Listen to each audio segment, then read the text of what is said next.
నుంచి కొన్ని మాటలు ధ్యానించుకుందాం. ఈరోజు అంశం ధనాపేక్ష గురించి మనము కొన్ని మాటలు ధ్యానించుకోబోతున్నాం. ఈరోజు అంశం ఏంటి చెప్పాలి? ఈరోజు అంశం ఏంటిది? ధనాపేక్ష. ఏ పేక్ష? ధనాపేక్ష విషయంలో మరి కొన్ని మాటలు మనము ధ్యానించుకోవచ్చున్నాం. దేవునికి స్తోత్రం.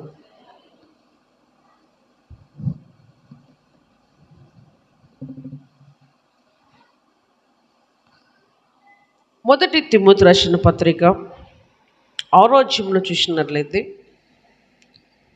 6వ అధ్యాయము 6వ వచనం నుంచి 10వ వచనము వరకు దేవుని వాక్యము ధ్యానించుకుందాం. సంతుష్టి సహితమైన దైవభక్తి గొప్ప లాభసాధకమైనది. దేవునికి స్తోత్రం. సంతుష్టి అంటే తృప్తి పడేది, సంతృష్టి నొందేటిది. ఈ భక్తి అట ఎలాంటిదట? గొప్ప లాభసాధకమైనది. దేవునికి స్తోత్రం. క్రీస్తునందు ప్రియమైనటువంటి వాళ్ళ సంతుష్టి సహితమైన భక్తి గొప్ప లాభసాధకమై ఉన్నది. కింది 7వ వచనం చూసినట్లయితే, మనం ఈ లోకమునకు ఏమీ తేలేదు, దీనిలో నుండి ఏది తీసుకొని పోలేము. హల్లెలూయా. వచ్చినప్పుడు ఎవరన్నా పట్టుకొచ్చారా? హల్లెలూయా. వచ్చినప్పుడు ఎవరన్నా ఏమైనా లగేజ్ పట్టుకొని వచ్చారా? ధనం పట్టుకొని వచ్చారా? బంగారం పట్టుకొని వచ్చారా? ఇంకేమన్నా పట్టుకొని వచ్చారా? ఎవరము ఏమి పట్టుకురాలేదు. ఎవరు మనకంటే ముందుకు పోయిన వాళ్ళు ఏమీ తీసుకొని పోతలేరు. మనం పోయే రోజు కూడా మనం ఏమి కొంచెం సన్నో అంతే. ఇక్కడ వాక్యం సెలవిస్తుంది 7వ వచనంలో, మనం ఈ లోకమునకు ఏమీయో తేలేదు, దీనిలో ఏమీ తీసుకొని పోలేము. కాగా అన్న వస్త్రములు గలవారమై ఉండి వాటితో తృప్తి పొందుదుము. దేవునికి స్తోత్రం. మనిషికి కావలసినది తినటానికి తిండి, కట్టుకోవటానికి బట్ట అవసరము. దేవునికి స్తోత్రం. దేవుడు శిష్యులకు కూడా పరలోక ప్రార్థనలో నేర్పింది అదే. మా అనుదిన ఆహారము నేడు మాకు దయచేయము, రేపటి గురించి నువ్వు చింతించొద్దన్నాడు. రేపు మాపులు మనవి కావన్నాడు. దేవునికి స్తోత్రం. ఏముండాలి భూలోకములో? మనకు కావాల్సినది కాగా అన్న వస్త్రములు కలిగిన వారమే. దేవునికి స్తోత్రం. అన్న వస్త్రం కలిగిన ఏం చేస్తామట? తృప్తి పొందుదుము. దేవుని వాక్యం మీరు సెలవిస్తుంది, మనుషుడికి కావలసినది శరీరానికి బట్ట, తినడానికి ఆహారం. సమాజం తీరు వేరు. బతుకున్నప్పుడే తినాలి, తాగాలి, ఎంజాయ్ చేయాలనేటువంటి సమాజం తీరు. పిల్లలు మనమైతే అది దాటి వచ్చామని అనుకుంటున్నాను. దేవునికి స్తోత్రం. అది దాటి వచ్చాము. ఏది? తినాలి, తాగాలి, ఎంజాయ్ చేయాలనేది దాటి వచ్చామని అనుకుంటున్నాను. క్రీస్తునందు ప్రియరా ఏమంటున్నాడు? మనము ఈ లోకమునకు ఏమీ తేలేదు, దీనిలో నుండి ఏమీ తీసుకొని పోలేము. కాగా అన్న వస్త్రములు గలవారమై ఉండి వాటితో తృప్తి పొందుము. ధనవంతులగుటకు 9వ వచనములో, ధనవంతులగుటకు ఆపేక్షించువారు శోధనలోను ఉరిలోను అవివేక యుక్తములను హానికరములైన అనేక దురాశల్లోనూ పడుదురు. హల్లెలూయా. ఎక్కడట? ధనవంతులగుటకు ఆపేక్షించేవారు. ఆయా సందర్భములో మనం ఎంతోమందిని గమనిస్తూ ఉంటాము సమాజంలో. లంచాలు తీసుకుంటూ మరి సిబిఐ వాళ్ళకు దొరికి జాబులు పోగొట్టుకునే వారిని మనం గమనిస్తూ ఉంటాం.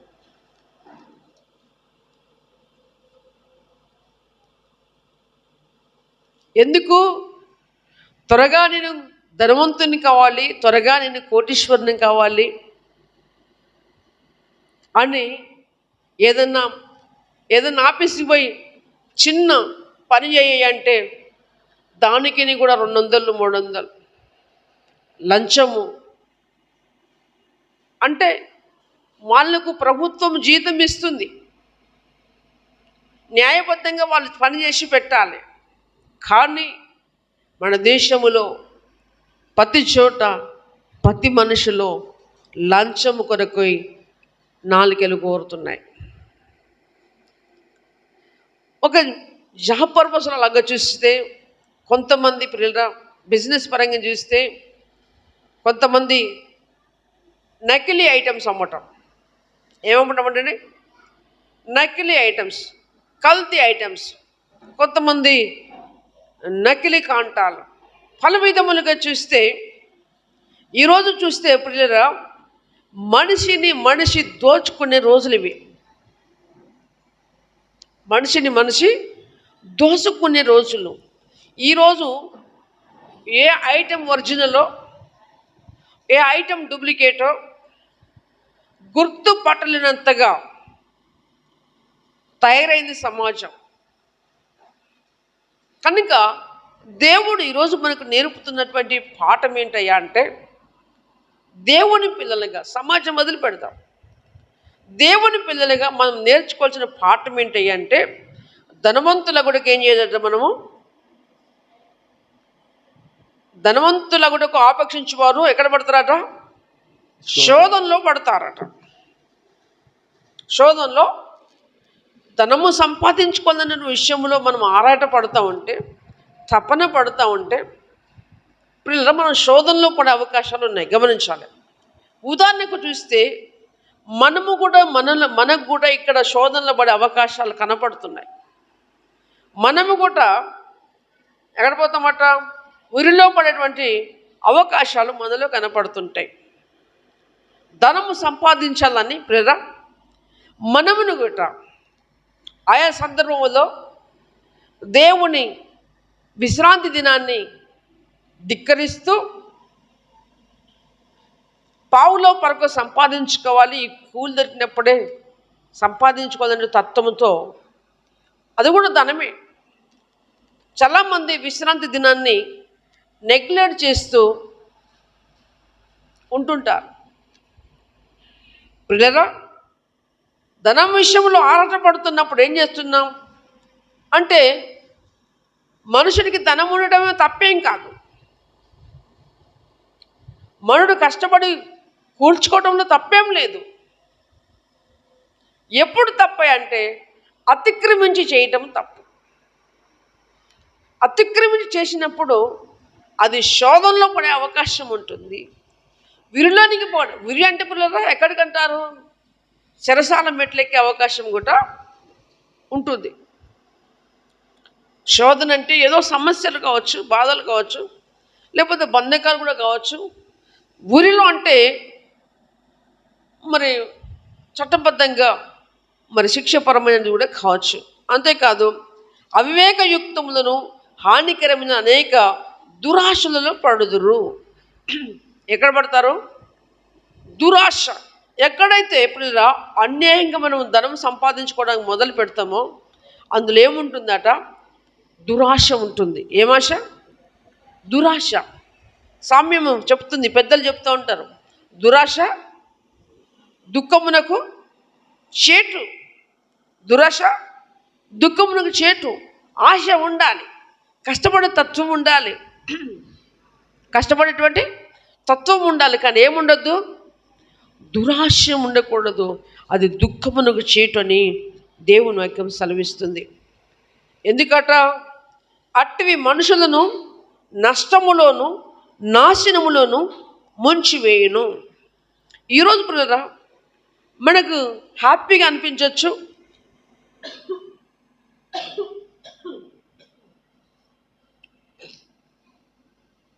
ఈరోజు మనకు లాభసాటిగా కనపడవచ్చు, ఈరోజు మనకు సంతోషాన్ని ఇవ్వచ్చు. ఎందుకంటే పిల్లరా, ఇది దేవుని వాక్యం, ఇది నమ్మదగినటువంటి మాటలు. మనం సమాజంలో మరి ఒక్కొక్కరిని మనం గమనిస్తున్నప్పుడు ఎంతోమంది ఏదో చిక్కులో పడిపోతున్నట్టుగా మనము గమనిస్తూ చూస్తున్నటువంటి వారమే. కానీ మనకు చెప్తున్నాం, ప్రభు అంటున్నాడంటే అట్టివి మనుషులను నష్టములోను నాశనంలోను ముంచివేయను. బ్రదరా, దేవుని బిడ్డలకు చెప్తున్నాను ఇప్పుడు దేవుడి వాక్యం. ఎందుకనగా ధనాపేక్ష సమస్తమైన కీడులకు మూలము. ధనాపేక్ష సమస్తమైన కీడులకు మూలము. అన్నదమ్ములు గట్ల కాడ కొట్టుకొని చచ్చిపోతున్న వారిని మనం ఎంతోమంది న్యూస్లలో చూస్తున్నాం, చెవులతో వింటున్నాం. చిన్న గెట్టు జరిపి హతమైపోతున్నటువంటి వారిని మనం చూస్తున్నాం. ఎన్నో రకములుగా మరి ప్రియురా కీడును అనుభవిస్తున్న వారిని మనం చూస్తున్నాం. క్రీస్తునందు ప్రియమైనటువంటి దేవుని బిడ్డలారా, ఈ లోకమునకు మనం ఏమీనూ తీసుకురాలేదు, ఈ లోకము నుంచి మనం ఏమీ తీసుకుపోలేము. కాగా అన్న వస్త్రములు కలిగిన వారమై తృప్తి పొందే వారముగా మనం ఉండాలని దేవుడు కోరుచున్నాడు. దేవునికి స్తోత్రం. ప్రియమైన వారలారా, ఎందుకనగా ధనాపేక్ష సమస్తమైన కీడులకు అది మూలం. పరిశుద్ధ గ్రంథంలో చూస్తే బిలాం అనేటువంటి వ్యక్తి, బాలాక్ అనే రాజు పిలిచి, ఎవరో ప్రజలు గొప్ప దండు బయలుదేరి వస్తున్నారు, నువ్వు శపించబడ్డవాడు శపించబడతాడట, నువ్వు దీవించేవాడు దీవించబడతాడట నేను చెప్పినప్పుడు, పనివారిని పంపినప్పుడు బిలాము దగ్గరికి బాలాకు దూతలను పంపినప్పుడు బిలాం ఏం చేస్తాడయ్యా అంటే దేవుని దగ్గర ప్రార్థన చేస్తాడు. దేవుడు ఒక మాట చెప్తాడు, వారు ఇజ్రాయేల్ ప్రజలు, బీ కేర్ఫుల్, జాగ్రత్త అని చెప్పాడు దేవుడు. నేను రాను, ప్రభు పోవద్దని చెప్తున్నాడని చెప్పాడు. దేవునికి స్తోత్రం. ఏం చెప్పాడు? నేను రాను, దేవుడు పోవద్దని చెప్తున్నాడని చెప్పిండు. వచ్చిన దూతలను పంపించిండు. మళ్ళీ బాలాక్ ఏం చేశాడయ్యా అంటే మళ్ళీ ఇంక కొంతమంది దూతలు అంటే కొంత తనకి పనివారిని పంపి ఇంకెక్కువ డబ్బు ఆశ చూపెట్టి ఇక నువ్వు వచ్చేయమని చెప్పాడు. వారు వచ్చినప్పుడు నేను రాను అని చెప్పాడు. ఓకే, బాగానే ఉంది. కానీ మళ్ళీ ఏం చేశాడు తెలుసా? మళ్ళీ ప్రార్థన చేయడం మొదలుపెట్టాడు. ఫస్ట్ ఏం చెప్పాడు దేవుడు ఫస్ట్ ఏం చెప్పాడు? పోకో అన్నాడు. అంతే. ఏం చేయాలి? వినాలి. ఇంకొక మాట అడుగుతున్నామంటే ఆజ్ఞాతిక్రమం అది. నెక్స్ట్ రెండోసారి అడిగినప్పుడు పొమ్మని చెప్పాడు. పొమ్మని చెప్పి చిత్ర హింసకు గురి చేశాడు బిలామును దేవుడు. లాస్ట్కు తను కూర్చున్నటువంటి గాడిదతో బుద్ధి చెప్పించాడు దేవుడు. దేవునికి స్తోత్రం. అంతేకాదు, నయమైనటువంటి ఒక సైన్యాధిపతి కుష్ఠరోగం కలిగినప్పుడు ఒక చిన్నదాని సాక్ష్యాన్ని బట్టి ఎలిషా దగ్గరికి పోయాడు. నయమాను ఎలిషా దగ్గరికి పోయినప్పుడు పోయి నువ్వు నదిలో మునిగి నువ్వు శుద్ధమై వెళ్ళిపోమన్నప్పుడు ఆయన కోప్పడ్డాడు. వినరా? తన పనివాడు ఇలా చెప్పినందుకు నువ్వు ఎందుకు అదే ఏమైనా చేయమంటే చేయవా, కొంచెం ఆలోచన చేయన్నప్పుడు నదిలో మునిగినప్పుడు అటు శుద్ధుడయ్యాడు.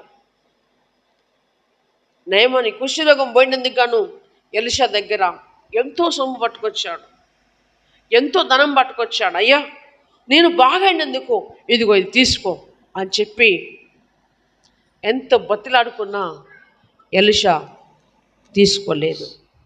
కానీ తన ప్రక్కన ఉన్నటువంటి పనివాడైనటువంటి గెహాజీ డబ్బుకు ఆశపడి డబ్బుకు ఆలోచపడి నా యజమానికి తీసుకోవడానికి ఇష్టం లేదు, నేను తీసుకుంటా, నేను దాచుకుంటా, నా ఇల్లు పెద్ద చేసుకుంటా అనుకున్నటువంటి దుర్బుద్ధితో ఆ నయమాను వెళ్ళిపోయిన కొంత దూరం తర్వాత గెహాజీ చిన్నగా ఇంటి నుంచి బయలుదేరి ఉరికాడు.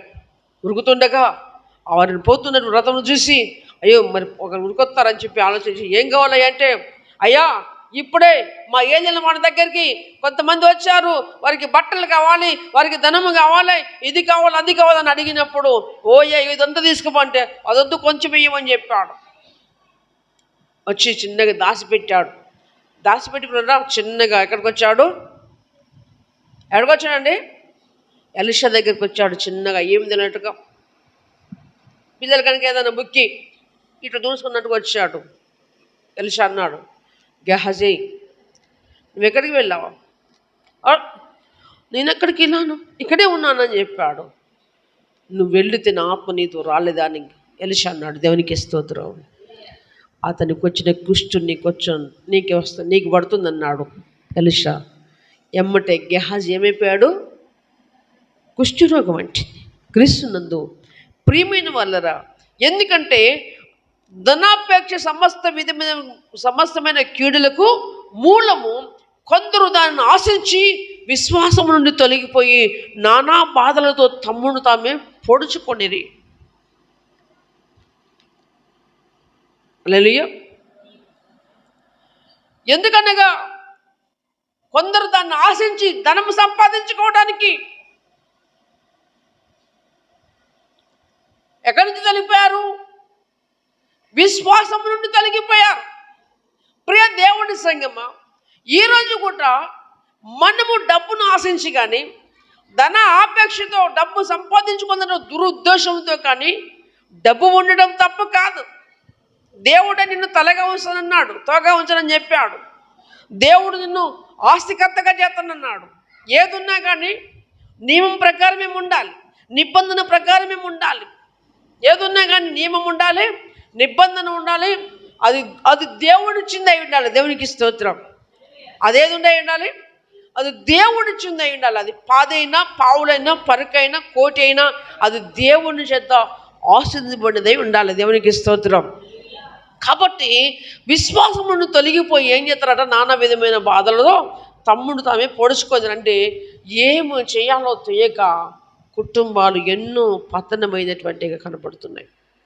క్రీస్తునందు ప్రియమైన వాళ్ళరా, అసలు 6వ వచనం చూస్తే ఏమంటుందంటే, సంతుష్టి సహితమైనటువంటి భక్తి గొప్ప లాభసాధకమైంది. పిల్లరా, మనం ఈ లోకమునికి ఏమీ తేలేదు, ఏముని తీసుకుపోలేమని దేవుని వాక్యము సెలవిస్తుంది. అలాగనే చూస్తే లూకాసు వార్త 12వ అధ్యాయము, లూకాసు వార్త 12వ అధ్యాయంలో చూస్తే దేవుని వాక్యం ఇది సెలవిస్తుంది. 12లో 19 నుండి 21 వరకు చూస్తే దేవుని వాక్యం సెలవిస్తుంది. 12 లూకాసు వార్త 12వ అధ్యాయము 19 వచనం. ఒక ఆయన ఉన్నాడు, ఒక ధనవంతుడు ఉన్నాడు అండి. ధనవంతుడు బాగా డబ్బు సంపాదించుకుంటున్నాడు. బాగా డబ్బు సంపాదించి ఏమంటున్నాడు చూడండి 19వ వచనంలో, నా ప్రాణముతో ప్రాణమా అనేక సంవత్సరములకు విస్తారమైన ఆస్తి నీకు సమకూర్చబడి ఉన్నది. సుఖించుము తినుము త్రాగుము సంతోషించుమని చెప్పుకొందునను అనుకొనెను. అయితే ఒక్క నిమిషం, బాగా ధనవంతుడు కష్టపడ్డాడు, కొట్లన్నీ విప్పాడు, విస్తారమైనటువంటి ధనముతో. ఈరోజు పిల్లరా కోటేశ్వరులు ఎంతోమంది ఉన్నారు, కోట్లకు పడగలెత్తిన వారు ఉన్నారు. వారికి గతి గడకేనే, వారి గతి గడక తినకపోతే పౌడే. కోట్లున్నాయి కదా అని అద్దిందము అంటే కుజ్బినైతోనే. ఇలాగనే ఒక ధనవంతుడు బాగా సంపాదించుండు.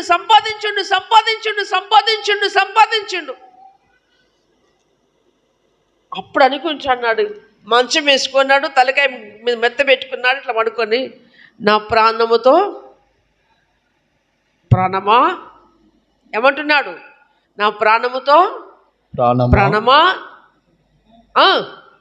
తినుము, అదేనా, అనేక సంవత్సరములకు విస్తారమైన ఆస్తి నీకు సమకూర్చబడినది, సుఖించుము, తినుము, త్రాగుము, సంతోషించుమని చెప్పుకొందున్నాను. నేను దేవునికి స్తోత్రం. ఒకటే మాట చెప్తున్నాను, ధనవంతుడు పిల్లరా సంతోషించుతాడా? ధనవంతుడు సంతోషిస్తాడా అంటే ఎక్కడన్నా? సంతోషించాడు. ధనం, బైబిల్ చెప్తుంది, ధనం ఎక్కువైన ఎడల దాన్ని భక్షించేవారు కూడా ఎక్కువైతారు. కష్టజీవి కొద్దిలో తిన్నా సుఖ నిద్రపోతారు మంచిగా. ధనవంతునికి ఏం పట్టదు? హల్లెలూయా. ధనవంతునికి ఏం పట్టదు? నిద్ర పట్టదు. ఈయనంటాడు, సంతోషించు నా ప్రాణమా, తిను తాగు, నా ప్రాణమా తిను తాగు అంటున్నాడు. అయితే ఆ సమయంలో దేవుడు అంటున్నాడు, అయితే దేవుడు వెర్రివాడా ఈ రాత్రి నీ ప్రాణము అడుగుచున్నారు, ఈ రాత్రి నీ ప్రాణం అడుగుచున్నాను, నీవు సిద్ధపరిచినవి ఎవని అతనితో చెప్పాను. దేవునికి స్తోత్రం.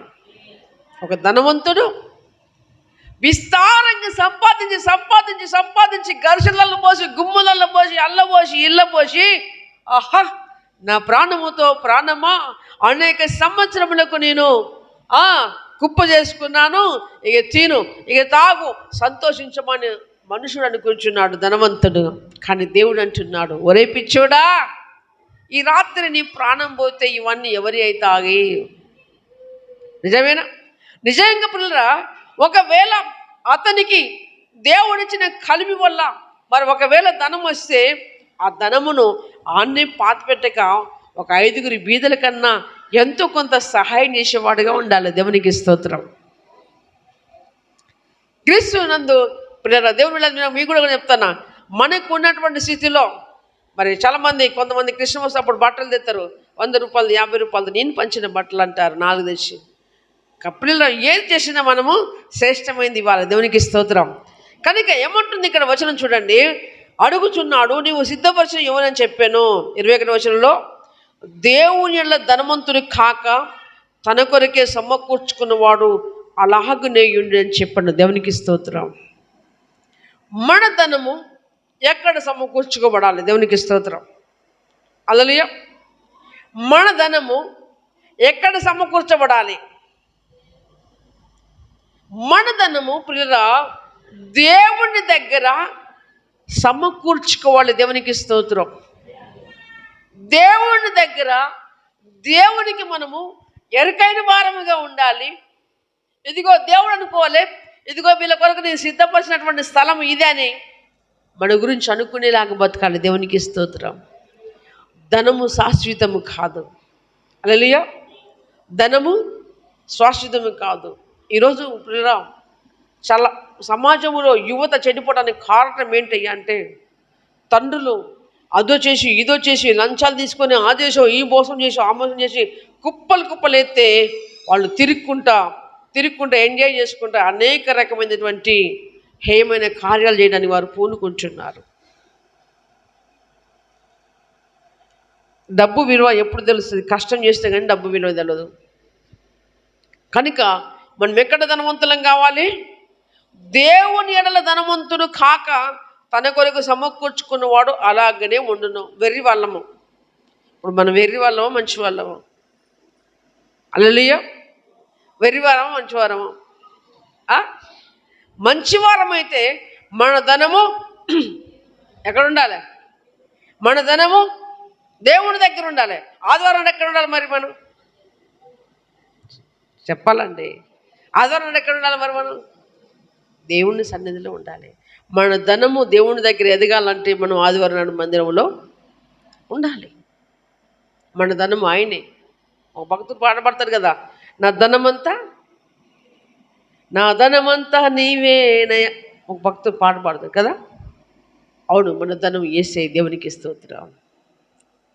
నా ధనం కూడా యేసే. కొంతమంది ఒకసారి నేను మాట చెప్పి మొన్న కూడా చెప్పాను. ఒక మీటింగ్లో పోయినప్పుడు మీలో కోటీశ్వరుడు ఎవరంటే నేనేం చేయలేపెట్టాను. దేవునికి స్తోత్రం.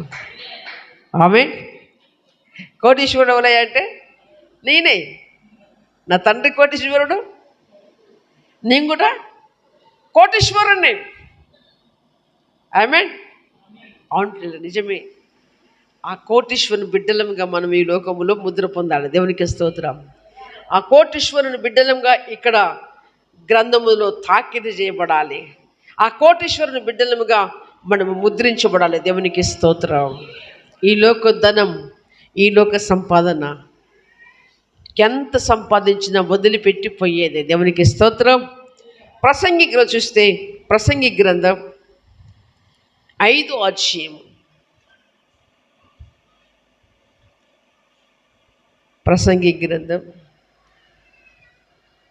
5వ అధ్యాయంలో చూస్తే దేవుని వాక్యం విధంగా సెలవిస్తుంది. 5:15 చూస్తే దేవుని వాక్యం విధంగా సెలవిస్తుంది. 5:15 వాడు ఏ ప్రకారముగా వాడు ఏ ప్రకారముగా తల్లి గర్భం నుండి వచ్చునో ఆ ప్రకారముగానే తను వచ్చినట్లే దిగంబరిగానే మరలా పోవును. తాను ప్రయాసపడి చేసుకుని దానిలో ఏదైనా చేత పట్టుకొని పోడు. అతడు వచ్చిన ప్రకారంగానే వెళ్తాడు అంటున్నాడు. దేవునికి స్తోత్రం. తల్లి గర్భం నుంచి మనం ఎలా వస్తున్నాము? దిగంబరిగా వస్తున్నాం. తల్లి గర్భం నుంచి మనం దిగంబరులుగా వస్తున్నాము. ఆ ప్రకారం మేము వెళ్తారని దేవుని వాక్యం సెలవిస్తుంది. చూడండి 15వ వచనంలో, వాడు ఏ ప్రకారముగా తల్లి గర్భం నుండి వచ్చునో ఆ ప్రకారముగానే తాను వచ్చినట్టే దిగంబరిగానే మరలా పోవును. తాను ప్రయాసపడి చేసుకొని దానిలో ఏదైనా గింతంత చేత పట్టుకొని వస్తుందా అండి? రాదు. అలానే నేను కష్టపడడం తప్పని చెప్పట్లేను. అలానే కష్టపడడం తప్పని చెప్పట్లేను. కష్టపడే సమయంలోనే మనము కష్టపడాలి. పని చేసే సమయంలో పని చేయాలి. ₹1 సంపాదించిన న్యాయబద్ధంగా సంపాదించుకోవాలి. దేవునికి స్తోత్రం. ఈ వాక్యము లేఖనముల ప్రకారం మనం ఆలోచన చేస్తే న్యాయబద్ధముగా మనం ₹1 సంపాదించుకోవాలి. దేవునికి స్తోత్రం. ఎందుకంటే అది ఆస్వాదింపబడినటువంటి రూపాయి. పిల్లరా, మత్తయి సువార్తలో చూస్తే ఒక నిమిషం, సామెతల గ్రంథం 11వ అధ్యాయము 28వ వచనం చూస్తే దేవుని వాక్యం సెలవిస్తుంది. సామెతల గ్రంథం 11వ అధ్యాయము 28వ వచనంలో దేవుని వాక్యం సెలవిస్తుంది. ధనమును నమ్ముకున్నవాడు పాడైపోవును. ధనమును నమ్ముకున్నవాడు పాడైపోతాడు. నీతిమంతులు చిగురాకు వలె వృద్ధి నొందుదురు. దేవునికి స్తోత్రం. ఎప్పుడు కానీ మనం ఏం చేయొద్దు? ధనాన్ని నమ్ముకోవద్దు. ఈ రోజు ఉన్నదని ఎగిరిపడొద్దు. ఈ రోజు లేదని బాధపడొద్దు. ఎవరి జీవితాలు ఎలా సాగాలో అది దేవునికి తెలుసు. దేవునికి స్తోత్రం. లేనివాడు కోటీశ్వరుడు కావచ్చు, ఉన్నవాడు దరిద్రుడు కావచ్చు. మా నాన్న ఒకసారి చెప్పాడు, పూసిపల్లిలో తాళపూసిపల్లి విషయంలో ఒక ఆయన ఉండేనట, పట్టువారి. గుమ్ముల నిండా వడ్లు ఉండేదట. వీటి నిండా గుమ్ముల నిండా ఎన్నో గుమ్ములట. ఇంటి నిండా ఆకలి నిండా గుమ్ములే ఉండేదట. ఎకరాల భూమి అట. ఆ వ్యక్తి చచ్చిపోయిన నాటికి లోకములో కొంతమంది చచ్చిపోయినప్పుడు గిన్నె బియ్యం పెడతారుగా తలాపున. వేరేటోళ్ళ కాడ 1 కిలో తీసుకొచ్చి తలకాయ పెట్టినట్టు. హల్లెలూయా. ధనము శాశ్వతం కాదు. ధనము ఎప్పుడు కూడా శాశ్వతం కాదు. ధనాన్ని మనము నమ్ముకోవద్దు. ప్రియులరా, ఏమంటున్నాడు? ధనము నమ్ముకున్నవాడు పాడైపోతాడు. అది మనల్ని ముంచి వేస్తుంది. ధనం వెంబడి మనం పోవద్దు, మన వెంబటే ధనం రావాలి. దేవునికి స్తోత్రం. హల్లెలూయా. బైబిల్ గ్రంథములో యాకోబు అనేటువంటి భక్తుడు అన్న దగ్గర మోసం చేసినప్పుడు, భయంతో పరిగెత్తిపోతున్నప్పుడు అతడు పట్టుకొని ఒక కర్ర పట్టుకొని పోయిండు. ఏంటిది? చేతిలో ఒక చిన్న కర్ర పట్టుకొని బయలుదేరిపోయిండు. ఒక నది దాటినాక, అయ్యా ఇదిగో నేను ఇది ఒక కర్ర పట్టుకొని పోతున్నా. ఏం పట్టుకొని పోతున్నా? కర్ర పట్టుకొని పోతున్నా. నేను పోయిన చోట ఒకవేళ నువ్వు నన్ను ఆశీర్వదిస్తే, ఒకవేళ నువ్వు దీవిస్తే, ఒకవేళ నువ్వు నన్ను వర్ధిల్ల చేస్తే, మళ్ళీ తిరిగి వచ్చేటప్పుడు నీవు నాకు ఇచ్చిన దాంట్లో దశమ భాగం ఇస్తాను మొక్కుబడి చేసుకొని పోయాడు. దేవునికి స్తోత్రం. ఏ భాగం? దశమ భాగం ఇత్తని పోయినటువంటి వ్యక్తి దేవుడు ఏం పట్టుకొని పోయిండు? హల్లెలూయా. ఏం పట్టుకొని పోయిండండి? తన తండ్రి ఇస్సాకు సంపాదించినటువంటి ఆస్తిలో గింతె కూడా పంచుకోలే.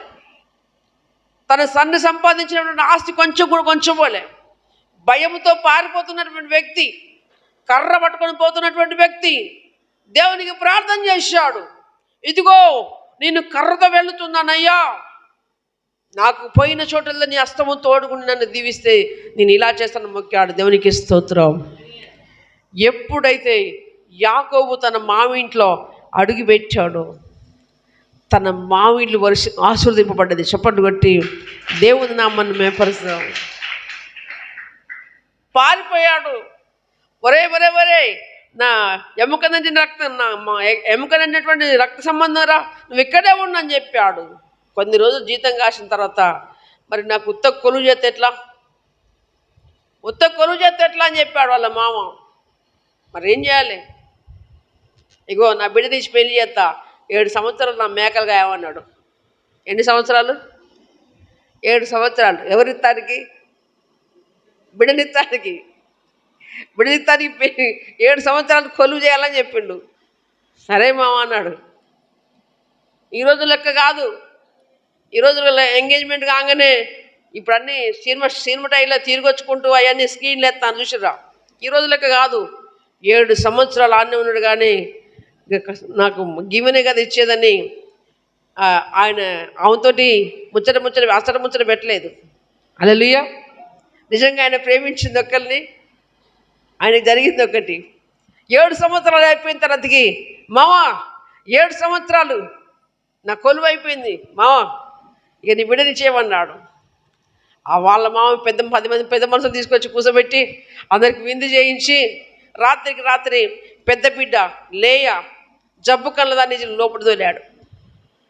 7 సంవత్సరాలు చూసిన వ్యక్తి అమ్మ నాకు భార్య దొరికిందని సంతోషించాడు.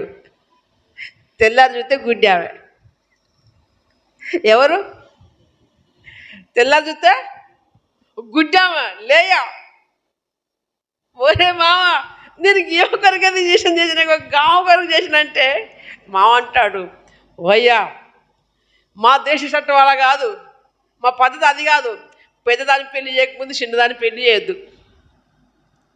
ఒకవేళ నువ్వు ఆమె కాదని కోరుకుంటే ఇంకా 7 సంవత్సరాలు జీతం చేయి. ఆమె కొరకు, ప్రేమించిన దాని కొరకు, ఇష్టపడ్డ దాని కొరకు మళ్ళీ 7 సంవత్సరాలు జీతం చేశాడు. హల్లెలూయా. ఎన్ని సంవత్సరాలు అయింది? 14 సంవత్సరాలు జీతం చేసి 2 భార్యలను పంచుకున్నాడు. దేవునికి స్తోత్రం. ఎన్ని సంవత్సరాలు? ఎక్కడి నుంచి మారిపోయిండు? అన్నకు భయపడి, అన్న కొడుతున్న భయపడి ఉత్త కర్రతో పోయిన వ్యక్తికి 2 భార్యలు అయ్యారు. దేవునికి స్తోత్రం. అంతే. వాళ్ళ మామ మేకలు కాసే వ్యక్తి అయినా, మామ మేకలు కాసే వ్యక్తి పిల్లరా ఎంతగో దీవించబడ్డాడు. దేవునికి స్తోత్రం. ఎంతగో దీవించబడ్డాడు. ఒకరోజు అనుకున్నారు బామ్మర్దులకు ఆలోచన వచ్చింది, ఇదేంది నాయన అంత చేసిండు, మన ఆస్తి అంతా ఈయన ఎత్తుకుపోతట్టుంది అనుకున్నాడట. బామ్మాదులకు ఆలోచన వచ్చింది. భార్యల దగ్గరికి వచ్చిండు, ఏమమ్మా మీ అన్నదమ్ముల మొక్క నిన్నమన్నా ఉన్నట్టుగా లేదు లేదు చేంజ్ వచ్చింది అంటే, పోదామంటే పోదాం అన్నారు. దేవునికి స్తోత్రం. పోదామంటే నీకు లేని వాళ్ళు నిన్ను కాదన్న వాళ్ళు మాకెవరయ్యా, నువ్వు ఎక్కడుంటే మేము అక్కడనే ఉంటావు అన్నారు. తిరిగి బయలుదేరారు. దేవునికి స్తోత్రం. హల్లెలూయా. ఎన్ని గుంపులుగా తయారాడంటే, ఎంత ఆశీర్వదింపబడ్డా అంటే పిల్లరా, యాకోబు మంది ఎంతమందిని కన్నారు అనుకుంటున్నారు? ఎంతమందిని కన్నారు యాకోబు?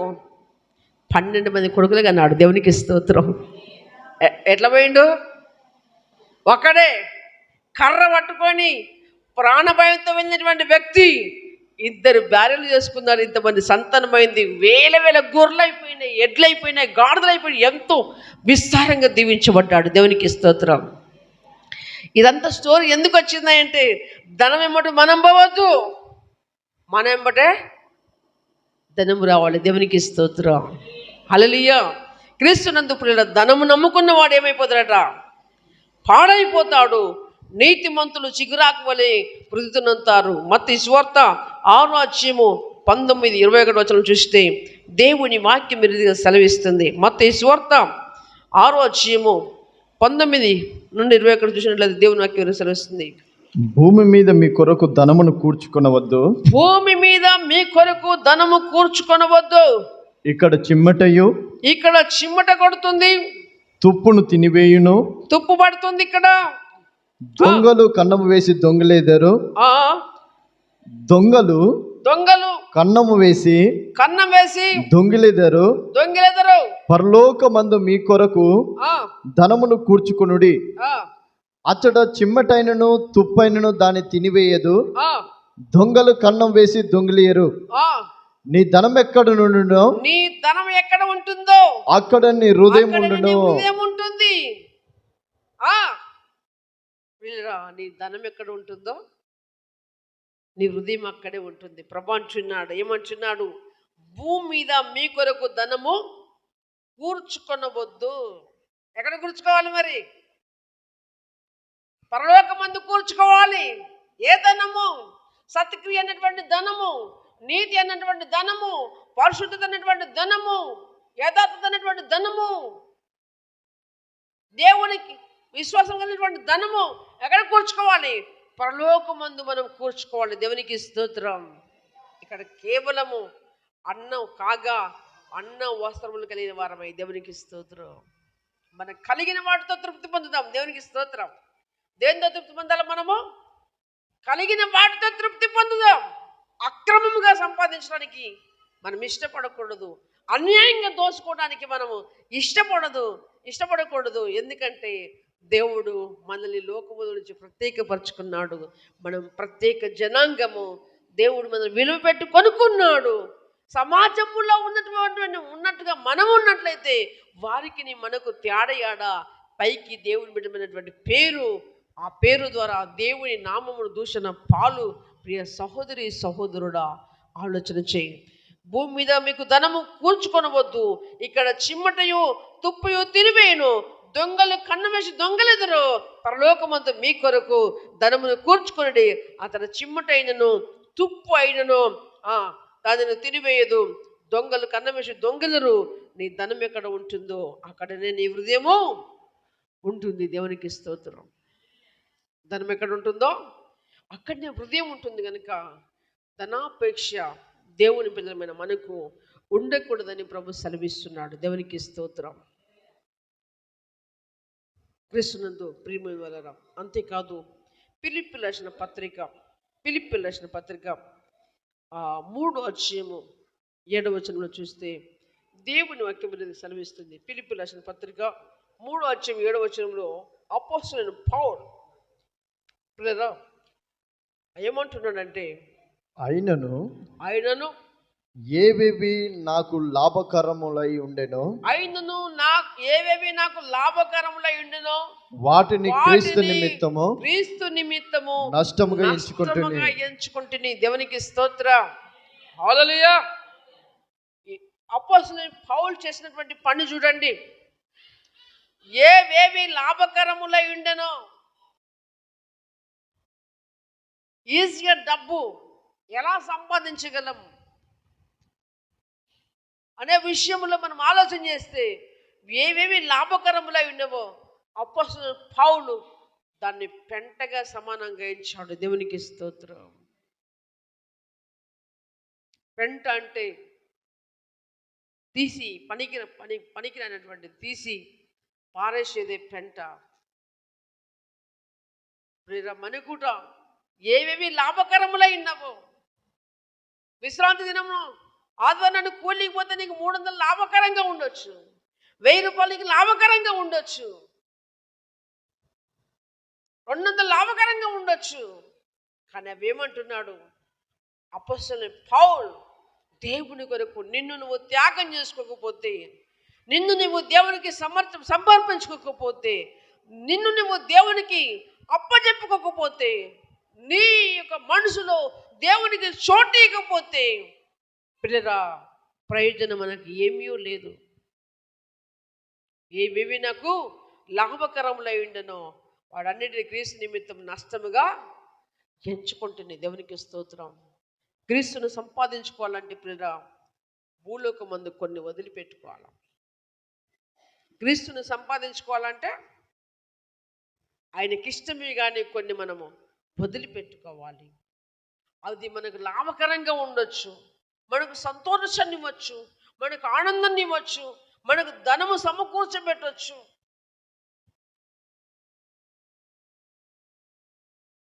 ఎన్ని రకములైన ఇన్కమ్ రావచ్చు. కానీ ప్రభు కొరకు వాటిని ఏం చేయాలి? పెంటగా ఎంచాలి. ప్రభు ఇచ్చిందే నాకు చాలు. దేవునికి స్తోత్రం. ప్రభు ఇచ్చిందే చాలు ప్రియమైనటువంటి వల్ల అనే ఉద్దేశముతో మనం ముందుకు వెళ్ళాలని దేవుడు కోరుచున్నాడు. దేవునికి స్తోత్రం. హెబ్రీయులకు రాసిన పత్రికలో చూస్తే 13వ అధ్యాయం, హెబ్రీయులకు రాసిన పత్రిక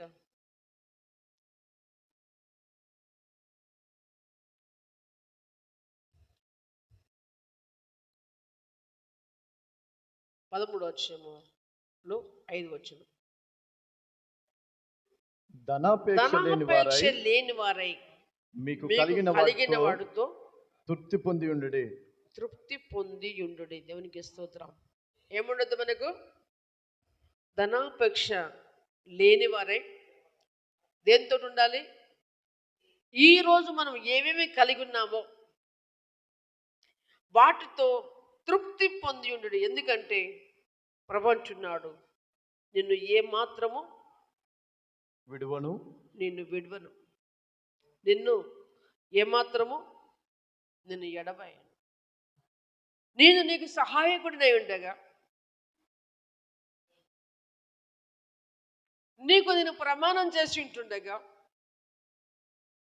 వాగ్దానం చేసిన వాడు నమ్మదగిన వాడే కదా. ఆయన మనకు మేలు చేస్తానన్నాడు, ఆయన మనం దీవిస్తానన్నాడు. నీ గర్భఫలము, నీ భూఫలము, నీ దుక్కుడెద్దును, నీ చేతి పనిని ఆయన దీవిస్తానన్నాడు. ప్రభు ఏమంటున్నాడు? నేను ఏమాత్రం విడవను, నీది నీకు తోడై ఉండగా. నువ్వు ధనాపేక్ష కలిగి ఎందుకు ఇక్కడ పరిగెత్తుతున్నావు అంటున్నాడు. దేవునికి స్తోత్రం. ఈ లోకమునకు నువ్వేమైనా తెచ్చావా? తేలేదే. సరే ఏమన్నా అక్కడ పట్టుకొని వస్తావా? పట్టుకపోలేమే. నేను నీకు తోడైనాను కదా, నిన్ను ఎడబాయను కదా. ఎందుకు ఈ ధనాపేక్ష? ఎందుకు ఈ మోసం? ఎందుకు ఈ దగ? సంతుష్టి సహితమైన భక్తి గొప్ప లాభసాధకమైందని దేవుడు చెప్తున్నాడు. మీకు కలిగిన వాడితో తృప్తి పొందమంటున్నాడు. పరలోకమందు మీకు ధనము కూర్చుకోమంటున్నాడు. క్షయమైన ఆహారం కొరకు కష్టపడకుడి, అక్షయమైన ఆహారం కొరకు మీరు కష్టపడుడి. మీ యొక్క ధనము పరలోకమందు దాచబడి ఉండాలని చెప్తున్నాడు. ప్రియ దేవుని సంగమా, ప్రభు చెప్పింది మాట ఒకటే, ధనాపేక్ష లేని వారై మీకు కలిగిన వాటితో తృప్తి పొందమంటున్నాడు. నిన్ను నేను ఏమాత్రం విడవనంటున్నాడు, నిన్ను ఎడబాయనంటున్నాడు. ఆయనే చెప్పుతున్నాడు కనుక క్రీస్తునందు ప్రియమైన వారలారా, దేవుని చిత్తముకు లోబడదాం. దేవుణ్ణి క్రియా మూలముగా దేవుణ్ణి ఘనపరుస్తాం. సమాజంలో దేవుని ఘనత చేస్తాం. దేవుని కొద్ది మాటలు ఆశ్రయించి దీవించి మన జీవితంలో ఫలింపచేయను గాక. ఆమేన్.